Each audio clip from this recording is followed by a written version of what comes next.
A possibilidade de que a Terra esteja no centro do universo estava girando na mente dos cientistas no começo do século passado. Edwin Hubble, um dos astrônomos mais famosos da história, ficou espantado com talvez a maior descoberta astronômica do século XX. Com um telescópio de 100 polegadas, Hubble basicamente descobriu que a Terra estava no centro do universo. Enquanto examinava a luz das estrelas e galáxias, Hubble concluiu que o espectro dessa luz sofria um deslocamento para o vermelho. Ele ficou espantado, pois isso indicava que a Terra estava no lugar central no universo. Mas tem um porém. Hubble era um declarado copernicano e descartou a evidência para o geocentrismo. Hubble escreve: tal condição implicaria que nós ocupamos uma posição única no universo, análogo, em certo sentido, ao antigo conceito de uma Terra central. Essa hipótese não pode ser refutada, mas é indesejável e só seria aceita como um último recurso para salvar o fenômeno. Portanto, nós desconsideramos essa possibilidade. A posição indesejável de uma localização favorecida deve ser evitada a todo custo. Tal posição favorecida é intolerável. Portanto, a fim de restaurar a homogeneidade e para escapar do horror de uma posição única, deve ser compensada por uma curvatura no espaço. Parece não haver outra saída. Isso não me parece a visão de um cientista imparcial em busca da verdade, mas sim de uma pessoa cegamente apaixonada pelo heliocentrismo e com muita raiva do geocentrismo. Repare que Hubble usa palavras como intolerável, horror, não pode ser aceito. Ou seja, não se trata mais de uma discussão científica, mas sim uma discussão carregada com muitas paixões, muitas ideologias. Note também que Hubble diz que a curvatura do espaço, inventada por Einstein, serviu para escapar de uma posição única, ou seja, não permitir que a Terra seja o centro do universo. Hubble viu que o universo é isotrópico. Um observador, numa posição definida, em qualquer direção que ele olhe, a paisagem é a mesma. Imagine uma pessoa no topo de uma colina no meio de um deserto.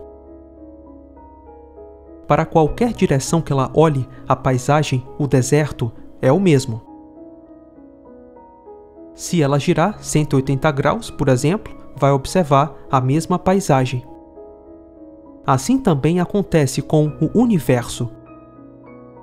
O universo é isotrópico porque nós estamos no centro. Para qualquer direção que você olhe, o universo é o mesmo.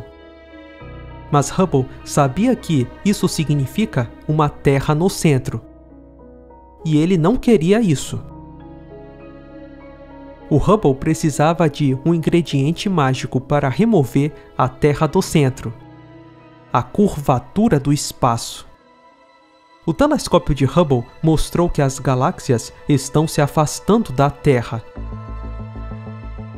Mostrou que o universo está se expandindo. E a Terra, aparentemente, estava no centro dessa expansão. Mas isso não pode ser tolerado, certo? Então surge a curvatura do espaço para remover a Terra do centro e colocá-la tipo em um lugar qualquer, bem longe do centro. Para remover a Terra do centro, Hubble diz que o universo expande como se fosse um grande balão inflado. Baseado na teoria da relatividade geral de Einstein, o espaço agora tem curvatura. Conceituar algo tão estranho era a única forma de remover a Terra do centro. Uma ideia muito esquisita, que basicamente diz que a matéria tem a capacidade de curvar o espaço, tipo, o espaço curvado dentro dele mesmo. Uma ideia muito louca que foi, inclusive, rechaçada por grandes físicos, por exemplo, o Nikola Tesla. A teoria da relatividade é um mendigo envolto em púrpura que pessoas ignorantes levam para um rei. Uma massa de erros violentamente oposta aos ensinamentos dos grandes homens da ciência do passado e até do senso comum. A teoria amarra todos esses erros e falácias e os veste em roupas matemáticas elegantes que fascinam, encantam e deixam as pessoas cegas. Os expoentes dela são homens muito brilhantes, mas eles são metafísicos, não são cientistas. Nenhuma só proposta da teoria da relatividade foi provada. Então, como uma teoria tão ruim, tão falaciosa, cheia de coisas absurdas, consegue sobreviver até hoje? Muitos cientistas, principalmente cosmólogos, não escolhem seus modelos baseados em critérios científicos, mas sim em critérios filosóficos. O gosto. Stephen Hawking escreve: todas essas evidências de que o universo parece o mesmo em qualquer direção que olhamos pode parecer sugerir que há algo especial sobre o nosso lugar no universo. Em particular, pode parecer que, se observarmos que todas as outras galáxias se afastam de nós, então devemos estar no centro do universo. No entanto, existe uma explicação alternativa. O universo pode parecer o mesmo em todas as direções, visto de qualquer outra galáxia também.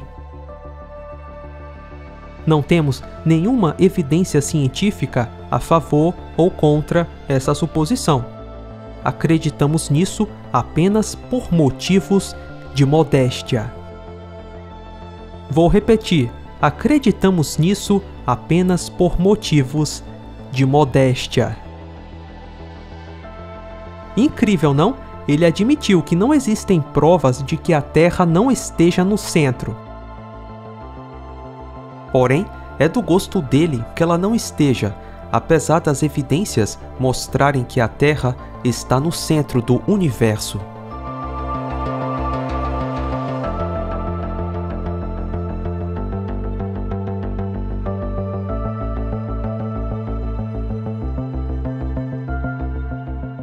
Mas é aquela coisa, né, pessoal? Se você admitir que a Terra é o centro do universo, você vai ter que admitir que existe um Criador, que existe um Deus que colocou a Terra no centro de tudo. Assim como vários ramos do pensamento, do conhecimento, da cultura, das artes, a ciência também foi sequestrada. Sequestrada por ideologias. O cosmólogo George Ellis, que até publicou artigos junto com Stephen Hawking, escreve: não somos capazes de fazer modelos cosmológicos sem alguma mistura de ideologia. Nas primeiras cosmologias, o homem se colocou em uma posição de comando no centro do universo. Desde a época de Copérnico, nós fomos constantemente rebaixados para um planeta de tamanho medíocre que gira em torno de uma estrela medíocre.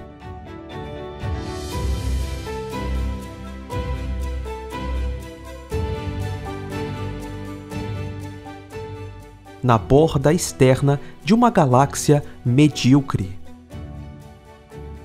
Na verdade, agora somos tão democráticos que não reivindicaríamos que nossa posição no espaço é especial e distinta de qualquer outra. Nós devemos chamar isso de princípio de Copérnico. Muito interessante, ele está dizendo, basicamente, que o consenso científico acaba blindando teorias. De modo que uma teoria pode estar profundamente errada, mas por conta da democracia da ciência, ela continua sendo vendida como uma boa teoria.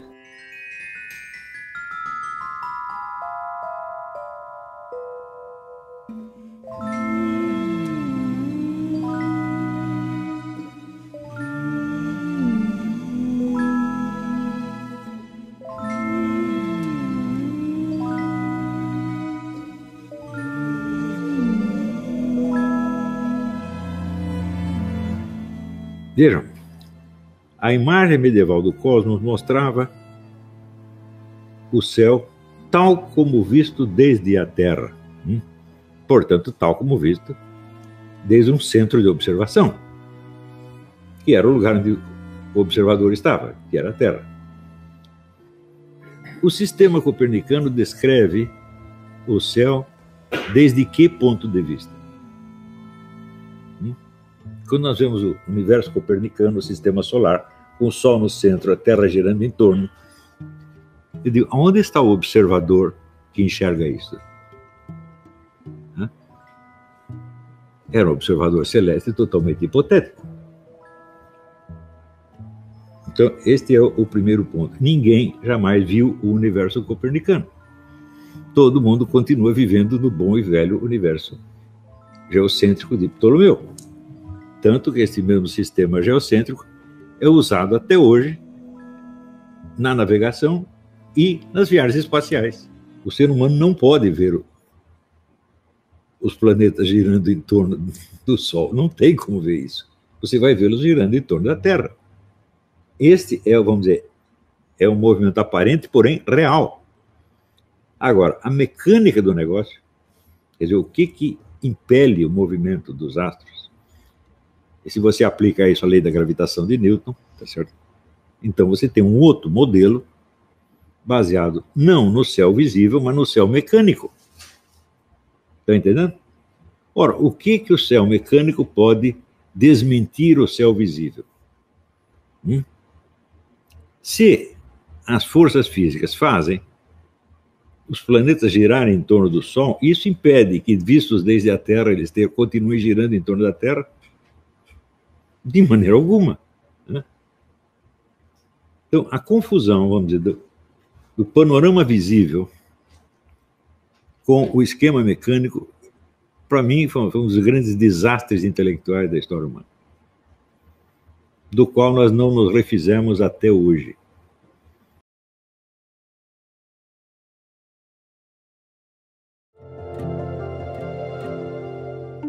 A teoria da relatividade de Einstein é cheia de paradoxos. Como exemplo, considere o seguinte experimento mental. Imagine que você esteja viajando à velocidade da luz e que durante a sua viagem você liga uma lanterna. O feixe de luz da lanterna também viaja à velocidade da luz, a mesma velocidade com que você está viajando.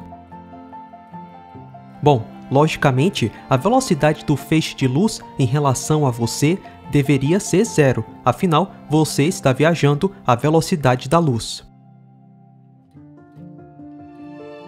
Porém, segundo a teoria da relatividade, o feixe de luz da lanterna vai se afastar de você a uma velocidade de aproximadamente 300.000 km por segundo.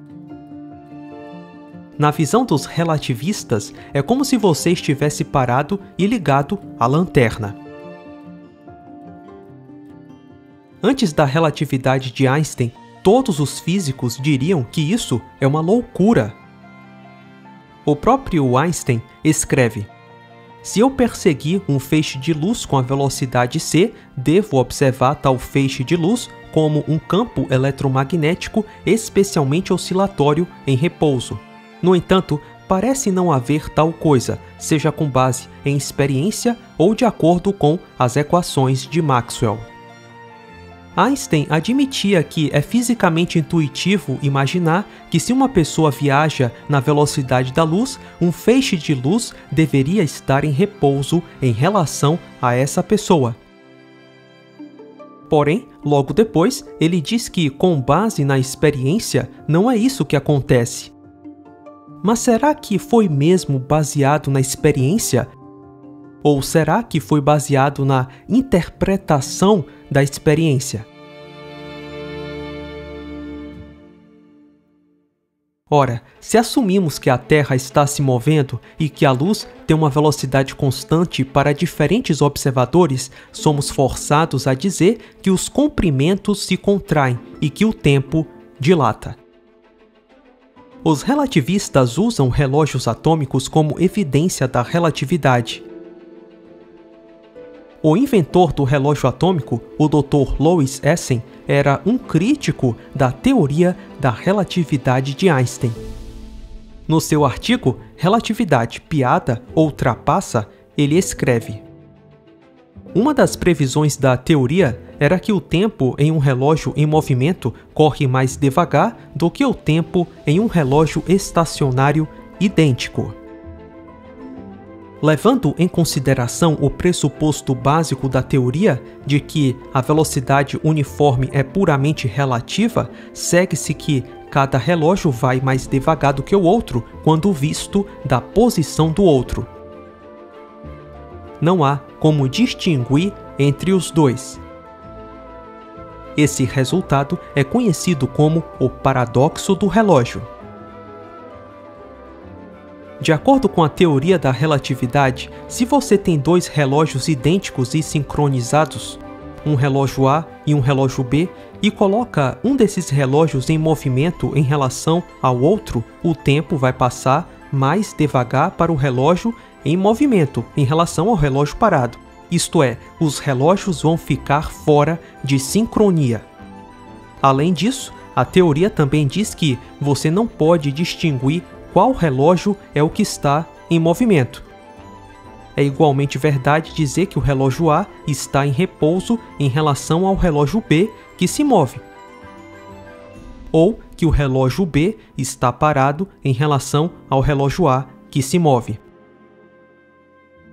Para o relógio B, quem se movimenta é o relógio A, e para o relógio A, quem se movimenta é o relógio B.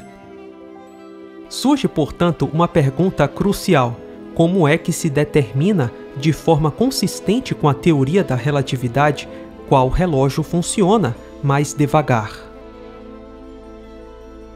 A menos que esta pergunta seja respondida, a teoria requer que o tempo em A passe mais devagar do que o tempo em B, e que o tempo em B passe mais devagar do que o tempo em A. Só que isso claramente é uma contradição absurda. Você não precisa ser um gênio para perceber que é impossível. O tempo não pode passar mais devagar a depender de qual observador você escolhe para descrever o evento. Foi uma das principais críticas do físico Herbert Dingle à teoria da relatividade de Einstein. Dingle era um professor universitário, referência no ensino da teoria da relatividade de Einstein. Mas, depois de um tempo, ele percebeu que essa teoria é cheia de paradoxos e coisas bem estranhas. E, curiosamente, a crítica de Dingle à relatividade, quando vista por um olhar mais atento, reanima uma discussão até então esquecida, a Terra fixa. Assim como no paradoxo dos relógios, nenhum relativista honesto pode distinguir uma Terra fixa em um universo que gira ao redor dela de uma Terra que gira em um universo com estrelas fixas. Da mesma forma, nenhum relativista pode distinguir entre a Terra que gira ao redor do Sol ou o Sol que gira ao redor da Terra. E se a relatividade não consegue fazer essa distinção, ela não pode afirmar que a Terra gira ao redor do Sol e não o contrário.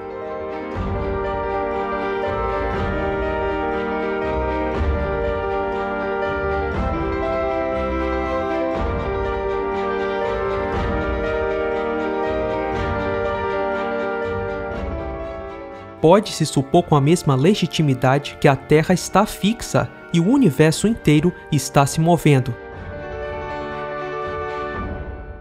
As equações são as mesmas. Na verdade, do ponto de vista da relatividade, a escolha do referencial é arbitrária. Naturalmente, é mais simples assumir que o universo é fixo e a Terra está se movendo. Mas as duas maneiras de falar sobre o movimento relativo da Terra são duas maneiras de dizer a mesma coisa. Os céus giram ou a Terra gira? A pergunta não tem sentido. Uma garçonete pode perguntar a um cliente se ele gostaria de sorvete em cima da torta ou se gostaria da torta embaixo do sorvete. Na verdade, o próprio Einstein, pouco antes de morrer, tinha dúvidas das suas próprias ideias.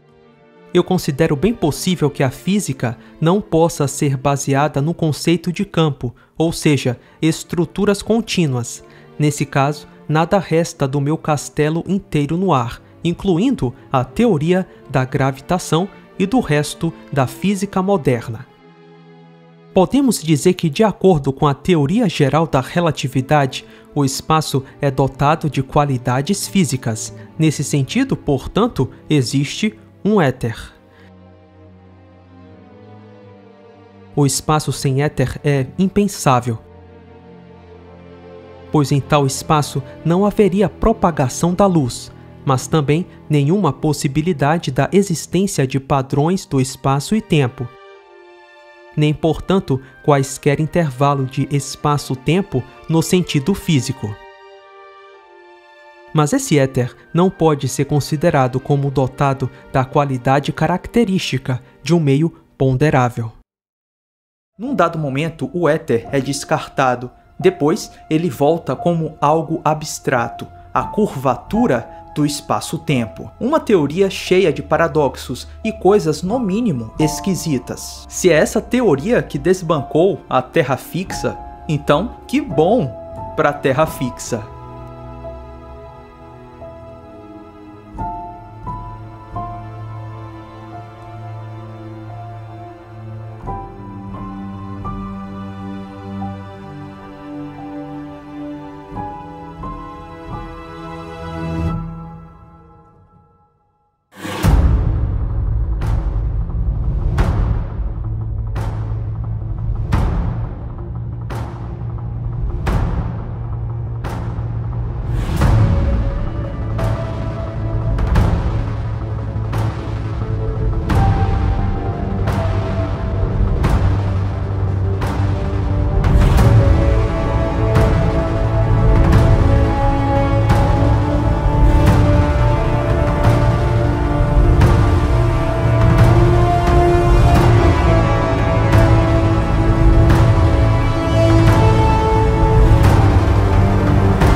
Com relação, por exemplo, à origem da teoria da relatividade, o que aconteceu foi o seguinte, que no fim do século passado, na passagem do século, uma dupla de cientistas, Michelson e Morley,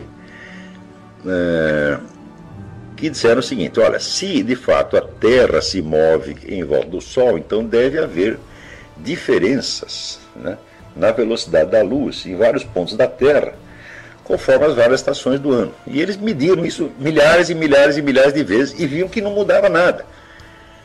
Então, das duas, uma: ou a Terra não se move, ou é preciso modificar a física inteira.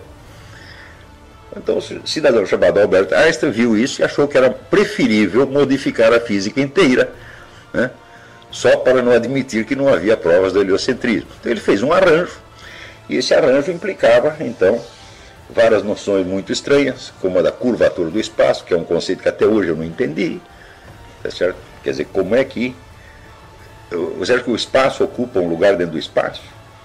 Uma coisa que não ocupa um lugar dentro do espaço não pode ser nem curva nem reta, tá certo? Então,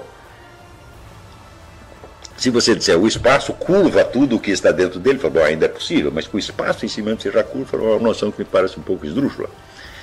Né? Mais ainda a noção de que pessoas que viajassem através do espaço teriam várias idades ao mesmo tempo, e várias outras coisas muito, muito esquisitas, que nunca foram provadas, tá certo? Mas que eram intelectualmente muito elegantes e que, de algum modo, salvavam as aparências, tá certo?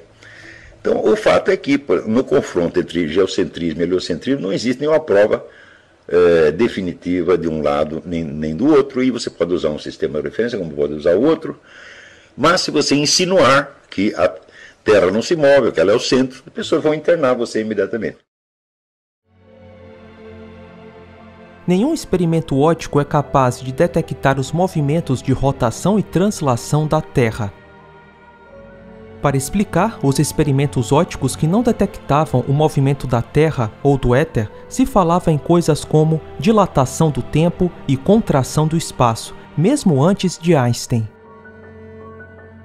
Experimentos ópticos que, com dadas interpretações, sugerem uma Terra imóvel no espaço.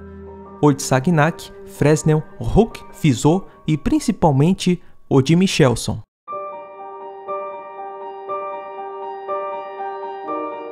No final do século XIX, o geocentrismo estava praticamente morto.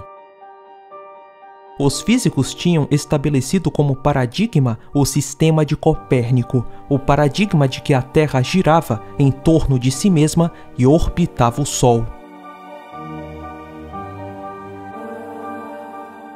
Nessa mesma época, físicos como James Clerk Maxwell especulavam que a luz era uma onda eletromagnética. Já conhecíamos o comportamento das ondas. As ondas sonoras que se propagam através do ar. As ondas do mar que se propagam através da água. As ondas sísmicas dos terremotos através da terra. Era intuitivo imaginar que a luz, sendo uma onda, também precisava de um meio para se propagar. Maxwell sugeriu que a luz se propagava em um meio invisível, denominado éter. Um meio que, em tese, deveria permear todo o espaço, inclusive o vácuo. Heinrich Hertz demonstra que a luz era mesmo uma onda eletromagnética. Ora, sendo o éter real, poderíamos detectar o movimento da Terra. Imagine que todo o espaço é permeado por um meio invisível, o éter. Se a luz se propaga pelo éter, então deve existir um movimento relativo entre a luz, o éter e a órbita da Terra. Era intuitivo pensar que a velocidade de um feixe de luz mudaria em relação ao sentido da órbita da Terra. Afinal, velocidades relativas em sentidos opostos se somam. E velocidades relativas no mesmo sentido se subtraem. Pense numa pessoa nadando.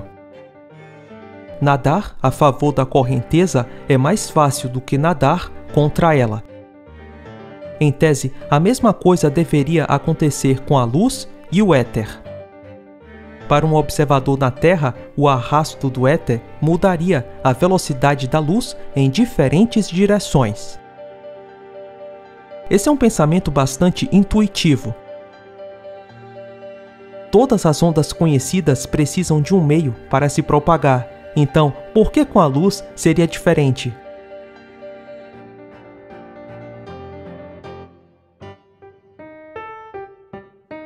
Através de experimentos ópticos, os físicos esperavam encontrar uma comprovação irrefutável do meio em que se propaga a luz.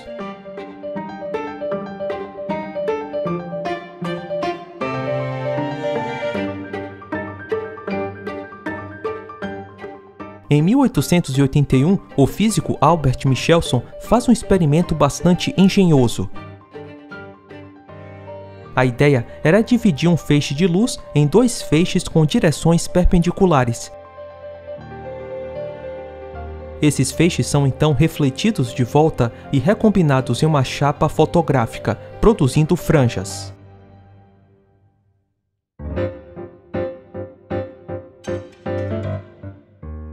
Se as distâncias percorridas pelos feixes não são as mesmas, eles ficam fora de sincronia.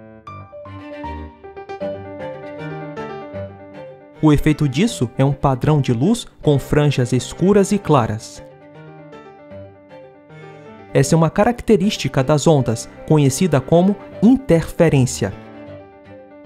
É por isso que o aparelho do experimento se chama interferômetro. Ele produz uma interferência nos feixes de luz. Aqui está um desenho do interferômetro de Michelson. A base era giratória.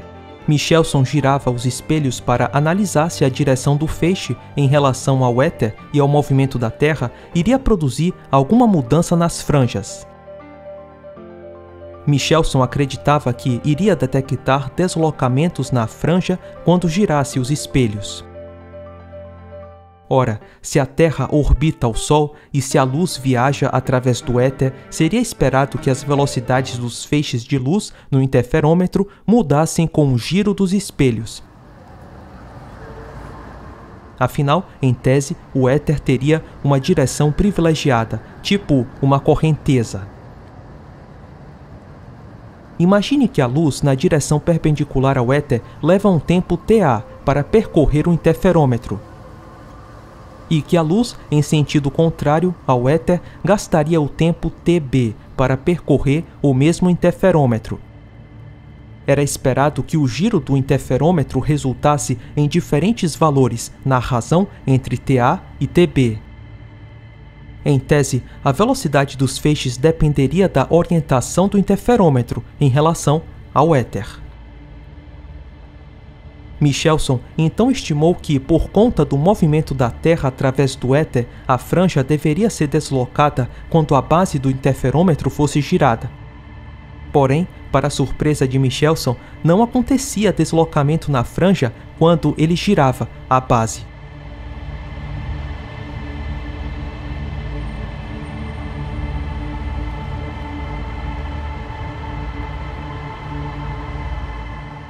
Michelson escreve: a interpretação desses resultados é que não há deslocamento das bandas de interferência. Essa conclusão contradiz diretamente a explicação que até agora tem sido geralmente aceita e que pressupõe que a Terra se mova através do éter.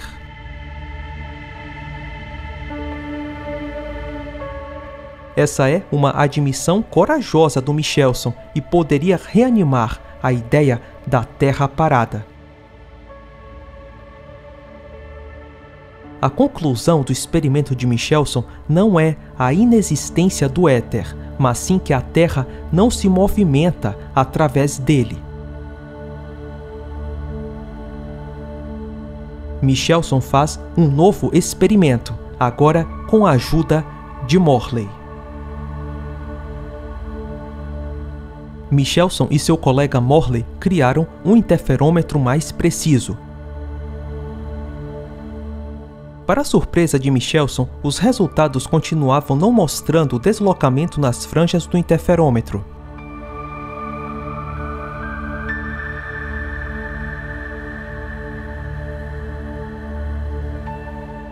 Não havia deslocamento nas franjas que justificasse uma Terra viajando no espaço através do éter. Mesmo que o éter fosse estacionário e não uma correnteza, o movimento de translação da Terra, em tese, poderia criar um tipo de arrasto no éter.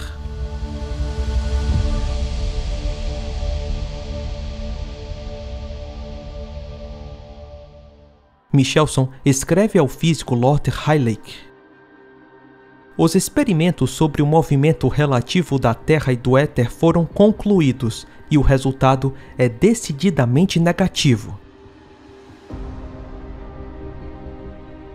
Henri Poincaré, um dos físicos mais respeitados no mundo na época, comparou esses resultados a uma crise na física. Estamos prestes a entrar agora na véspera de uma segunda crise? Esses princípios sobre os quais construímos todos estão todos prestes a desmoronar? Infelizmente, tais são os resultados indubitáveis do experimento de Michelson. Por que Poincaré foi tão dramático? A primeira crise que ele cita é uma referência à revolução de Copérnico, a revolução que fez a Terra se movimentar no espaço.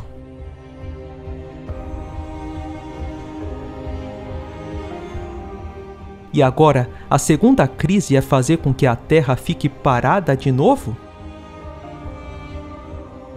Na verdade, resgatar a ideia da Terra parada não é uma revolução, mas sim uma contra-revolução. A preocupação era que o experimento de Michelson-Morley ressuscitasse a ideia da Terra parada. O experimento de Michelson mostrou que, numa Terra orbitando o Sol a 107.000 km/h, um feixe de luz disparado na direção da órbita da Terra e outro feixe disparado em qualquer outra direção percorreriam as mesmas distâncias no mesmo intervalo de tempo. Mas isso é um sério problema porque, se a luz se movimenta através do éter, a velocidade do feixe de luz em relação ao éter dependeria da direção do feixe. Nesse cenário, a distância percorrida da luz dependeria da direção dela em relação ao éter. O experimento de Michelson, porém, garante que as franjas de interferência não dependiam da direção do feixe.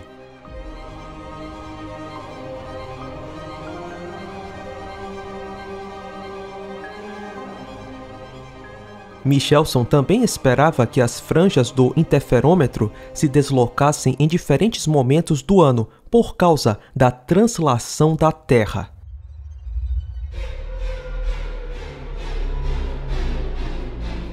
Mas ao contrário da expectativa, as franjas não se deslocavam. Para resolver esse enigma, os físicos tinham duas opções. Primeira, admitir que a Terra é imóvel. Ou, segunda, bolar alguma ideia mirabolante. Eles escolheram bolar alguma ideia mirabolante. Lorentz e Eddington especularam uma ideia que parece ter saído de Alice no País das Maravilhas. Eles disseram que a matéria é misteriosamente comprimida quando se move. Lorentz propôs que o braço do interferômetro que apontava para a direção do movimento da Terra, ou do éter, sofria uma contração no comprimento. Em tese, essa contração explicaria o porquê as franjas não se deslocavam quando o interferômetro era girado. Segundo Lorentz, a contração do espaço anularia os efeitos do éter no experimento de Michelson e Morley. Alguns físicos riram dessa ideia. Porém, outros iriam rir muito mais da Terra imóvel. Um físico no final do século XIX falar em Terra parada seria motivo de escárnio. Dos grandes nomes, ninguém teve coragem para se opor ao establishment copernicano. Era mais fácil aceitar qualquer explicação ad hoc do experimento de Michelson e Morley do que admitir uma Terra imóvel. Na verdade, o geocentrismo estava tão estigmatizado que a grande maioria dos físicos nem lembravam dessa hipótese. Lorentz escreveu a sua peculiar teoria da contração do espaço em uma famosa equação matemática que ficou conhecida em todo o mundo, as transformadas de Lorentz. Essa simbiose entre a magia da matemática e a imaginação fez um físico experimental do calibre de J.J. Thomson dizer o seguinte: temos o espaço de Einstein, o espaço de Sitter, universos em expansão, universos em contração, universos vibrantes, universos misteriosos. Na verdade, o matemático puro pode criar universos apenas escrevendo uma equação.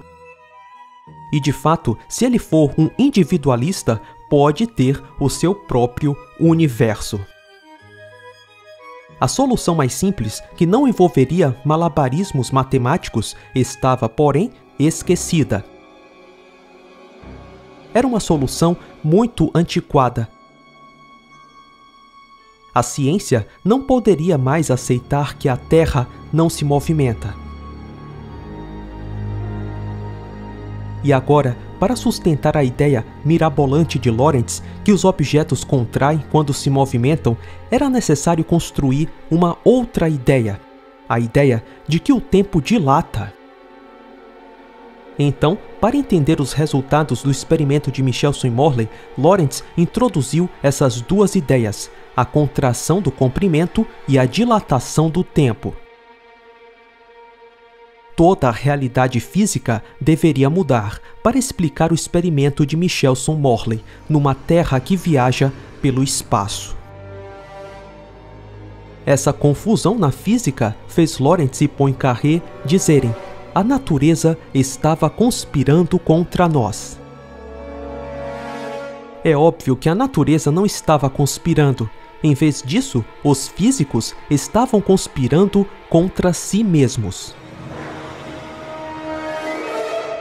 A confusão gerada pelo experimento de Michelson-Morley poderia ter sido evitada se os físicos admitissem que a Terra estava parada no espaço.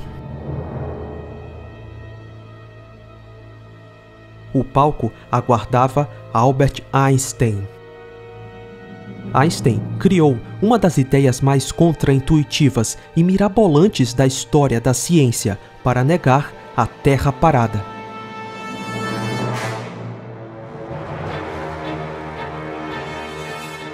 A relatividade de Einstein ganhou o jogo. Aparentemente, não tivemos uma resposta melhor.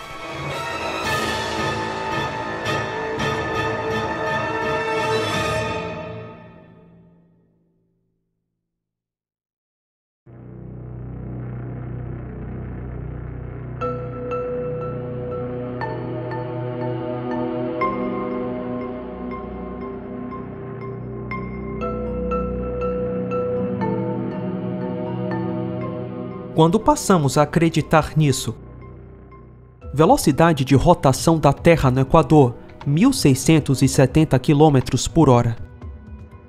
Velocidade orbital da Terra, 107.000 km por hora.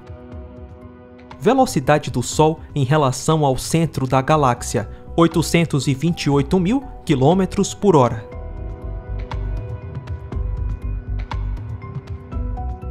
A Via Láctea, onde a Terra está, gira ao redor de um grande atrator.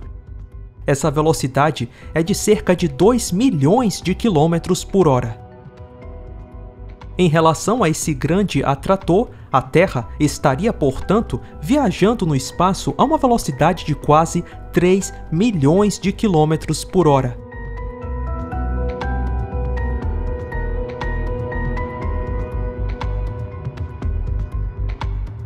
Quando passamos a acreditar nisso,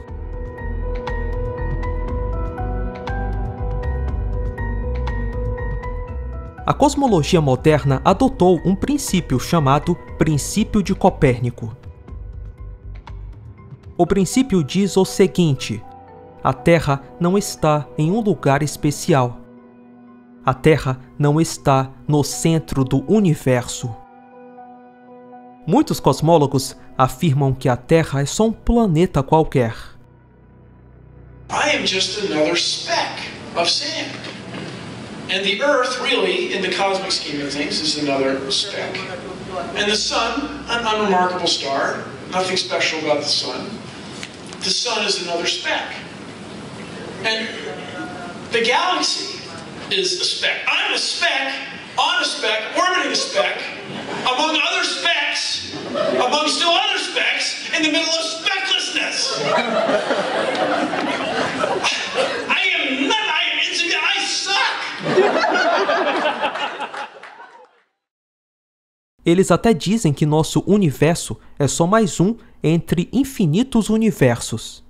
So we're nothing but a soap bubble floating in a bubble bath of soap bubbles. And so, in some sense, the multiverse can be likened to a bubble bath. Eles dizem que somos uma poeira perdida no espaço. O Sol é uma estrela comum e até mesmo medíocre. Nossos ancestrais veneravam o Sol e eles estavam longe de ser tolos. É de bom senso reverenciar o Sol e as estrelas, porque nós somos seus filhos. O astrônomo Carl Sagan certa vez falou: "Vivemos num planeta insignificante, perdido na galáxia." O princípio de Copérnico é o princípio da mediocridade. O princípio de que não somos especiais. Porém, nós nunca vimos absolutamente nada como a Terra. O sorriso de um bebê. As luzes da cidade. A música de uma sinfonia. A arte de uma pintura. Se não somos especiais, então o que é especial? Ptolomeu estabeleceu um sistema astronômico com a Terra no centro. Os planetas giram ao redor de uma Terra parada e fazem epiciclos. Por mais de 1000 anos, o sistema de Ptolomeu foi a base da astronomia e dos calendários. E funcionava razoavelmente bem, até a chegada de Copérnico. Copérnico desenvolveu a ideia que é a base da astronomia moderna, a ideia de que a Terra se movimenta no espaço.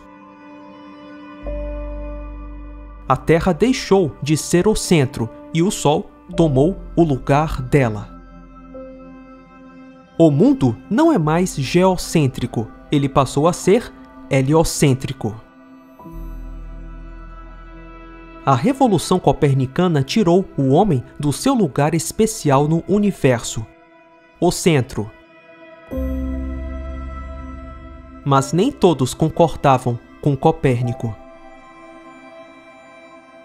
O grande astrônomo Tycho Brahe desenvolveu um novo sistema geocêntrico. Obviamente, no sistema de Tycho, a Terra continuava no centro, mas os planetas agora orbitavam o Sol e o Sol orbitava a Terra.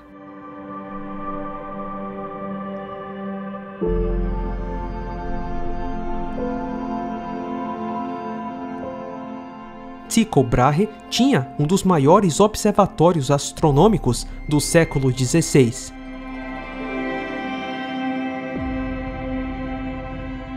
Ele contratou o astrônomo Kepler para trabalhar com ele. Quando Tycho morreu subitamente e misteriosamente, Kepler pegou todos os dados astronômicos que Tycho coletou durante décadas. Kepler usou esses dados para criar o seu próprio sistema astronômico. No sistema de Kepler, os planetas, incluindo a Terra, se movimentavam ao redor do Sol em elipses, um movimento que não era uniforme. Na verdade, os 4 sistemas, o de Ptolomeu, o de Copérnico, o de Kepler e o de Tycho conseguem explicar igualmente várias observações astronômicas.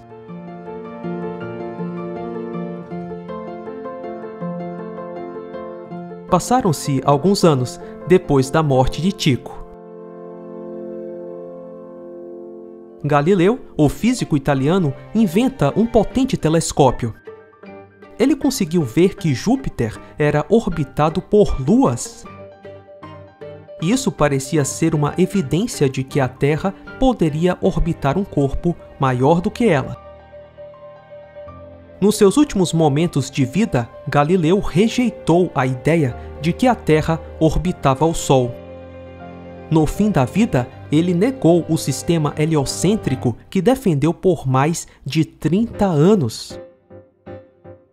Um ano antes de morrer, Galileu responde uma carta do seu amigo Francesco Rinuccini. Rinuccini tinha escrito para Galileu sobre as descobertas do movimento de paralaxe das estrelas feitas pelo astrônomo Giovanni Pieroni. Rinuccini e Pieroni acreditavam que a paralaxe das estrelas era uma prova do heliocentrismo. Rinuccini escreve para Galileu: Ilustre Excelência, o Signor Giovanni Pieroni me escreveu nos últimos meses, contando como ele havia claramente observado com uma óptica instrumentar o movimento de alguns minutos ou segundos nas estrelas fixas, mas com apenas aquele nível de certeza que o olho humano pode atingir em observar um grau. Tudo isso me proporcionou o maior prazer, testemunhar tal argumento conclusivo para a validade do sistema copernicano. No final da carta, Rinuccini apresenta um questionamento a Galileu sobre o sistema copernicano e pede que Galileu responda à sua dúvida. Galileu responde Rinuccini, dizendo: a falsidade do sistema copernicano não deve de forma alguma ser questionada, sobretudo não pelos católicos, pois temos a autoridade inabalável da Sagrada Escritura, interpretada pela maioria dos teólogos eruditos, cujo consenso nos dá certeza quanto à estabilidade da Terra, situada no centro, e o movimento do Sol ao redor da Terra.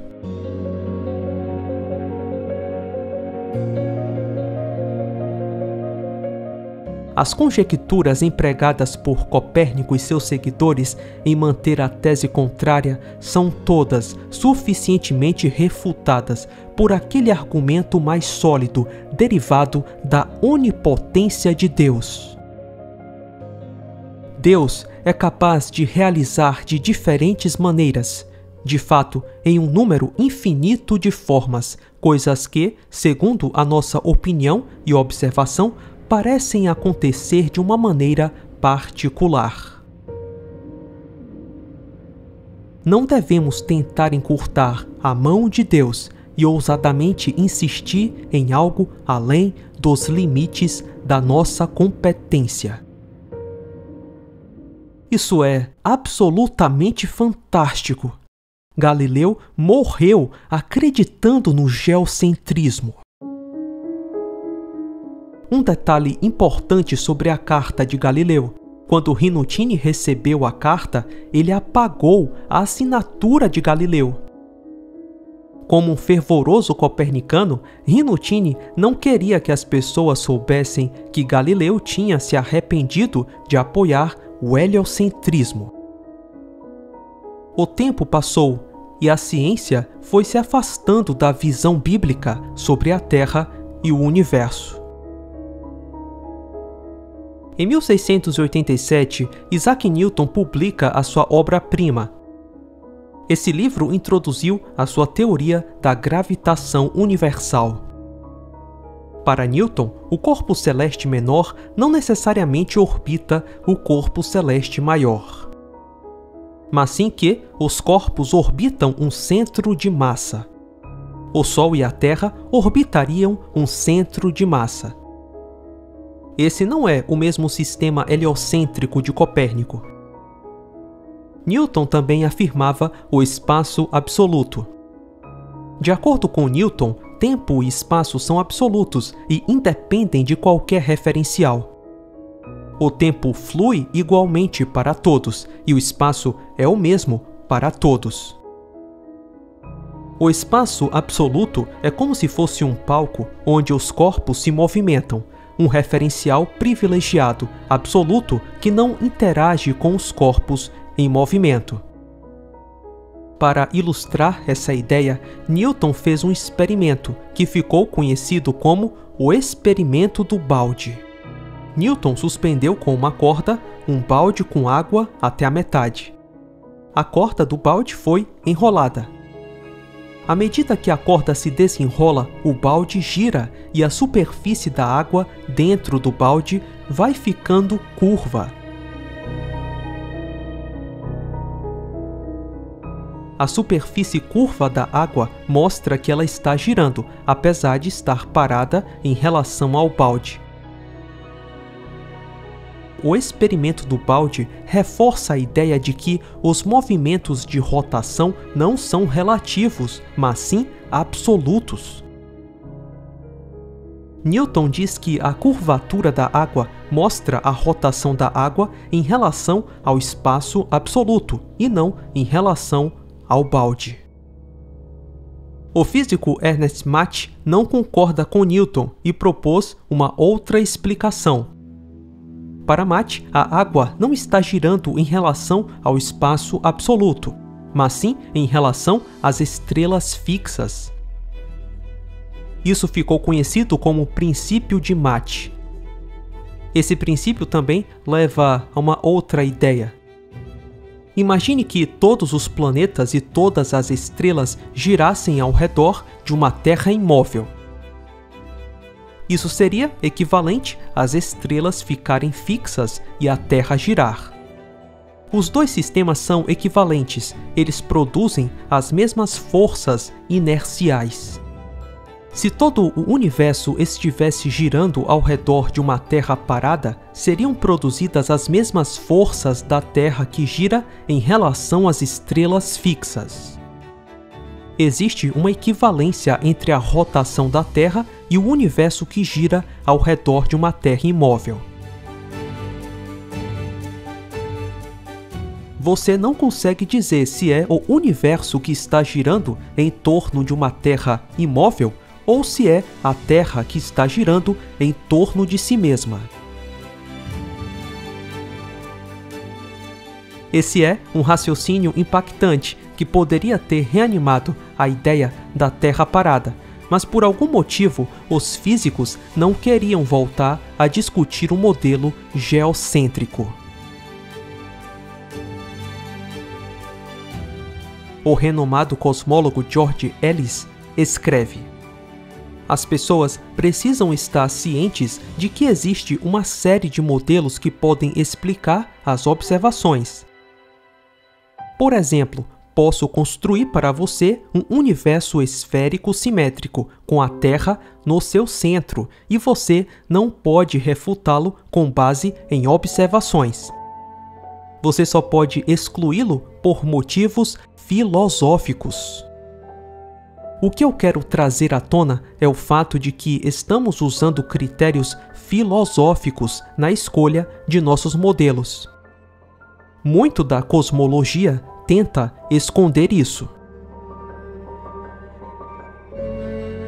O modelo heliocêntrico é o modelo que as pessoas gostam mais.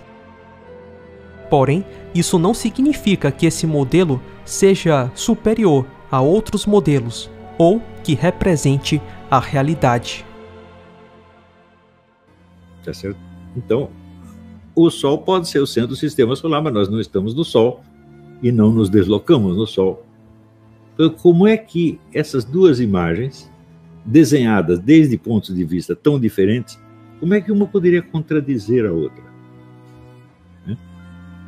Simplesmente não pode. Uma não tem absolutamente nada a ver com a outra. O segundo ponto. A imagem medieval, ou hoje em dia os mapas astrológicos, descrevem o céu tal como aparece. Esse é um céu visual, céu tal como é visto. Tá certo? E a imagem copernicana, mais tarde aperfeiçoada por Kepler, descreve o céu a partir das forças mecânicas que movem os astros.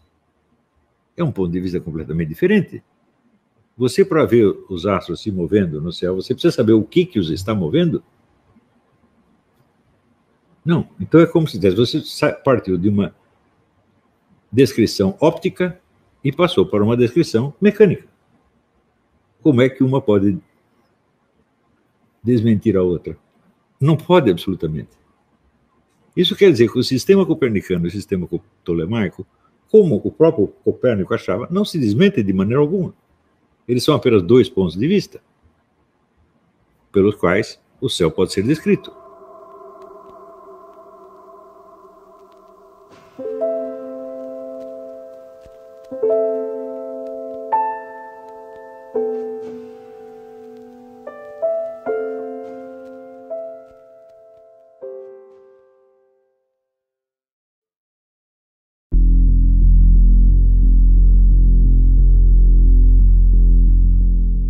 Por todo o mundo, em universidades e museus, existem réplicas do pêndulo de Foucault. Esse movimento, dizem, é a maior prova da rotação da Terra. Será mesmo?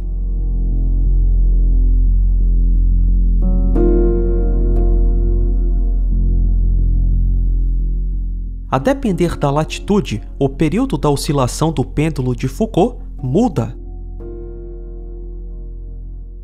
Por exemplo, no Polo Norte ou no Polo Sul, o pêndulo demora 24 horas para dar uma volta completa.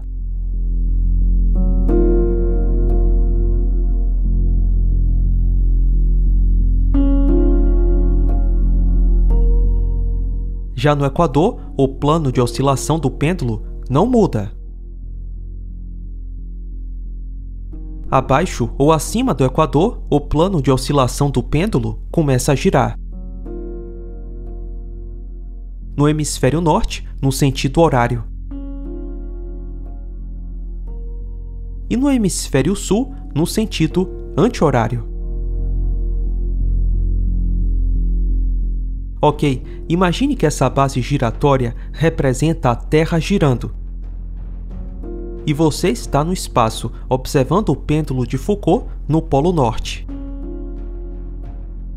Em relação a você, no espaço, o plano onde o pêndulo se movimenta é estacionário e a Terra, abaixo do pêndulo, está girando. Agora, imagine que você está em pé na base giratória, a Terra giratória. A Terra é muito grande, você não vai sentir ela girar. Porém, em relação a você que está na Terra, o plano do pêndulo vai girar. Foucault chegou à conclusão que a explicação para esse giro do pêndulo é porque a Terra gira. Mas isso é um pensamento circular e não prova que a Terra gira.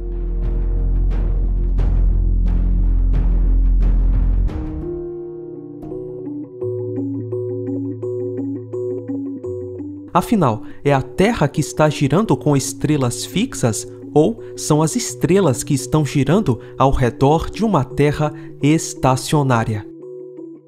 Existe uma equivalência entre esses dois sistemas, e isso é a relatividade.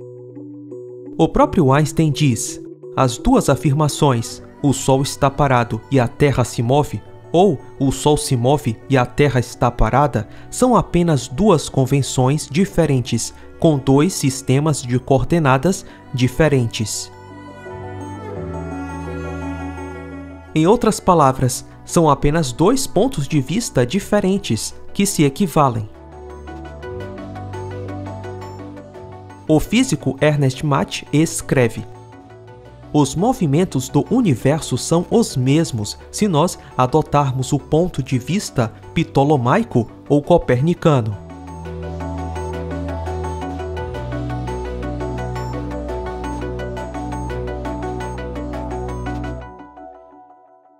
A força que move o pêndulo para mudar de plano no seu balanço em relação ao observador é a força de Coriolis. Só que a força de Coriolis não é causada apenas por uma Terra que gira. Ela pode ser causada também por um universo que gira ao redor de uma Terra imóvel.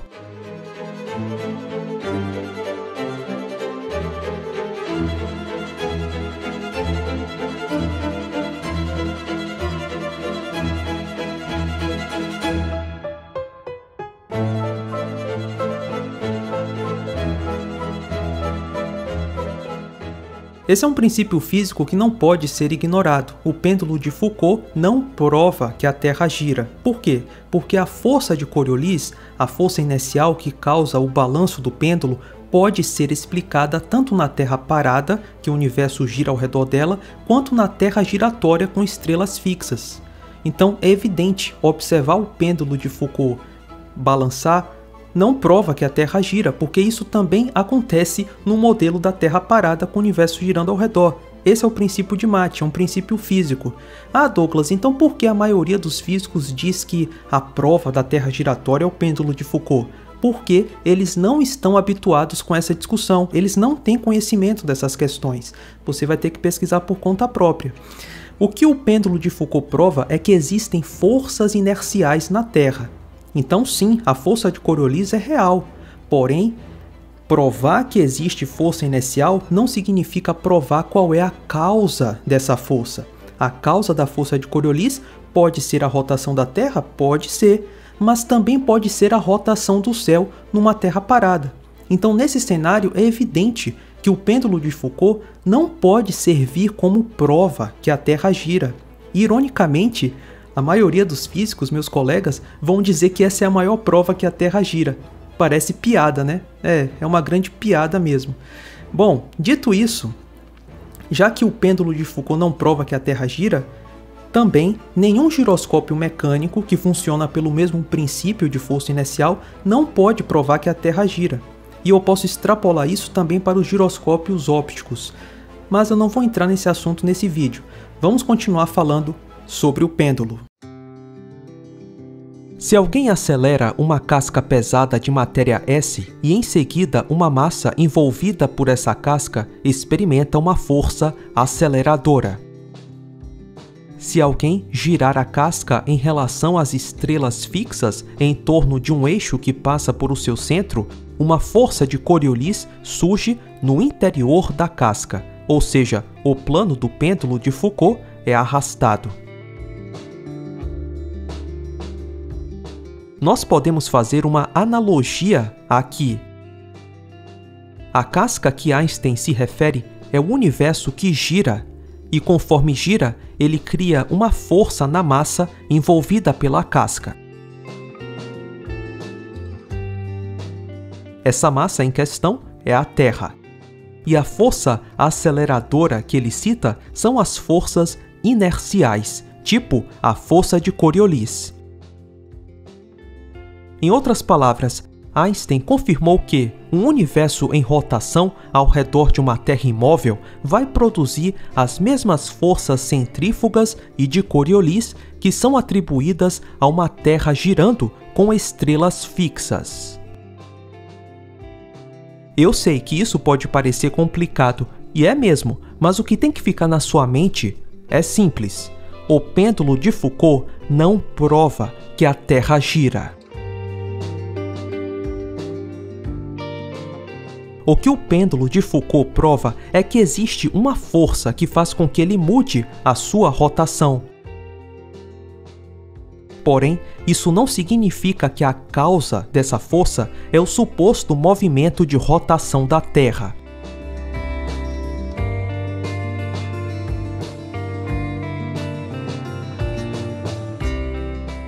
O pêndulo de Foucault sente a influência do movimento do céu. É conhecido que o pêndulo de Foucault apresenta um movimento estranho, anômalo, quando acontecem eclipses solares. No eclipse, o giro do pêndulo pode até ficar mais rápido.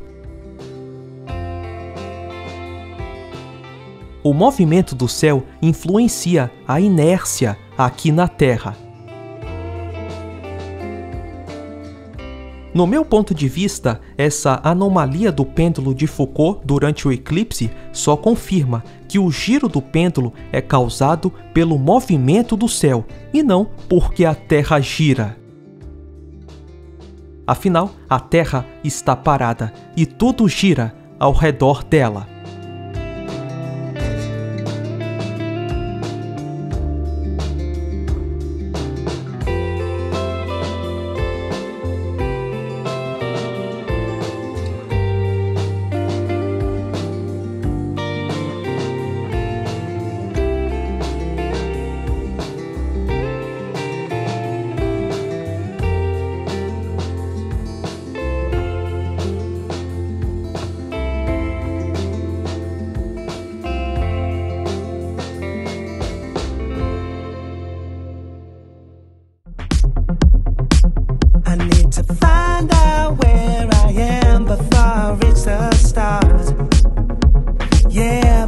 step on Mars.